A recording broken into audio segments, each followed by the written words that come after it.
सभापती महोदय, या सभागृहामध्ये जवळजवळ 2002 पासून मी आहे आणि याचा मूळचा जो कायदा होता तो कायदा व्हावा म्हणून या दोन्ही सदनांनी विधिमंडळात, विधानसभा आणि परिषदेमध्ये सातत्याने प्रयत्न चालले होते आणि 2008-09च्या सुमाराला शेवटी तो मंजूर झाला कायदा, परंतु केंद्र सरकारकडून परवानगी मिळायला परत 3-4 वर्ष गेली. आज आता आपण परत या मध्ये उद्दिष्ट ठेवलेले आहेत आणि बदल करतोय.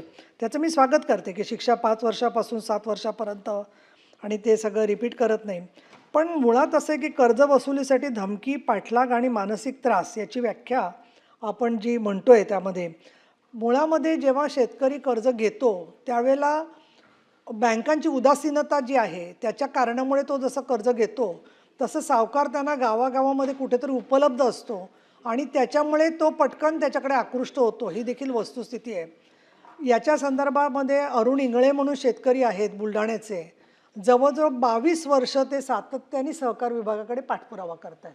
मी स्वतः अनेक पूर्वीचे जे म्हणजे माननीय श्री कवडे होते, सचिव होते, जे सचिव होते त्यांच्याकडे आम्ही त्यांना घेऊन गेलेलो आहे, निवेदनं दिलेली आहेत. पहिलं तर रूल्स रेग्युलेशन व्हायलाच अनेक वर्ष लागली, त्याला काय नियमच झाले नव्हते. दुसरा माझा प्रश्न असा आहे की आपण हे जे सगळं नियम करतो त्या नियमांमधली जास्त शेतकऱ्यांपर्यंत ते पोहोचवण्यासाठी नक्की आपण काय करतोय याचा प्रश्न वाटतो. याचं कारण असं की नियम काय आहेत त्याची अंमलबजावणी करायला त्यांनी नक्की तक्रार करायची कुठे या संदर्भामध्ये, हेच बऱ्याच शेतकऱ्यांना भीती वाटते, सांगता येत नाही, वस्तुस्थिती आहे. अजून आम्ही पाहिलं की काही बँकांच्यामध्ये तर असं झालं आहे, फसवणूक झाली आहे लाभधारकांची. तर तिथे असं लक्षात येतं की आपण वेगवेगळ्या विषयातले तज्ज्ञ वकील नेमतो. जसं क्राईम अगेन्स्ट विमेन असेल तर आपल्याकडे काही ठराविक आपण नावं घेतो, परंतु काही विषय जे आहेत त्याच्या संदर्भामध्ये सायबर क्राईम असेल किंवा हा सहकारी कायदा असेल तर मी वारंवार मंत्री महोदय सूचना केलेल्या होत्या की आपण सहकार विभागाचं शिक्षण घेतलेले वकील आणि वकिली पण शिक्षण घेतलेले अशी काही एक टीम केली पाहिजे की जी या पद्धतीच्या केसेसमध्ये आपल्याला न्याय मिळवून देऊ शकेल. अन्यथा प्रत्येक वेळेला आपण असणाऱ्या वकिलांना जिल्हानिहाय कॉन्टॅक्ट करतो, तर त्याच्याऐवजी प्रत्येक जिल्ह्यामध्ये आपली एक कायदेशीर मदतीची टीम असली पाहिजे. दुसरा आपला लोकशाही दिन असतो, तर लोकशाही दिन महिन्यातून एका सोमवारी आपण घेतो.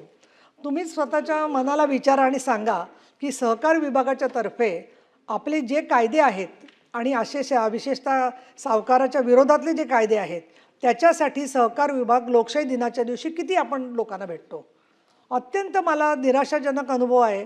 दुसरीकडे बँकांच्याकडे गेलं तरी बँकासुद्धा लाभधारकांना जवळजवळ भिकाऱ्यासारखं वागवतात. निम्मे दिवस तर बंदच असतात, गेल्यावरती परत परत फेऱ्या मारायला लावतात आणि जोपर्यंत ही परिस्थिती होत नाही आहे, बदलत नाही आहे, एक मुंबई बँक किंवा काही बँका त्याच्या अपवादात आहेत काम करणाऱ्या, पण प्रत्यक्षामध्ये मला इथे असं सांगायचं आहे की आपल्याला 5-6 बाबतीमध्ये सावकारी प्रतिबंधक कक्ष, तो एकत्र पोलीस, सहकार आणि महसूल विभाग यांचा संयुक्त विशेष पथक असला पाहिजे. महिला कर्जदार तर आमच्याकडे कोल्हापूर आणि भागात तक्रारी काय आल्या आहेत, इव्हन बारामतीमध्ये, की तिथे महिलांना तो सावकार जाऊन सांगतो की हिला मी उचलून नेईन, मोटरसायकल आणि बायकोला उचलून नेईन. अशा तक्रारी फलटणमध्ये, बारामतीमध्ये अनेक वेळेला आलेल्या आहेत. तिसरा जो प्रकार आहे त्याच्यामध्ये महिलांचे बचत गटच असतात, पण त्यांना गाठणारे आंध्र प्रदेश, तेलंगणा, इतर राज्यांमधले काही सावकारीशाही करणाऱ्या त्यांच्या दलाल महिला असतात आणि सगळीकडे जाहिराती बघतो आपण की पैशाच्या बदल्यात सोन्यात तुम्हाला व्याज मिळेल आणि मणिपुरम काय वेगवेगळी अशी नावं आहेत आणि प्रचंड फसवणूक होते लोकांची. आणि मग काय होतं आहे की मग दुर्दैवानी, म्हणजे अपवादात्मक असेल पण बचत गटसुद्धा सावकारी करायला लागलेत काही काही ठिकाणी दुर्दैवानी. याचं कारण असं की त्यांना वाटतं मग आम्हाला इन्कम काय. तर या सगळ्या गोष्टींच्या संदर्भात आपण मुळापर्यंत जाऊन सुधारणा करण्यासाठी प्रत्येक सोल्युशन काढणं खूप गरजेचं आहे. महिलांसाठी स्वतंत्र तक्रार व्यवस्था असेल. आता अशी तक्रार आल्यावर कुठला पुरुष जाऊन सांगेल की हा सावकार माझ्या बायकोला उचलून देणार आहे म्हणून मी तक्रार करायला आलो आहे.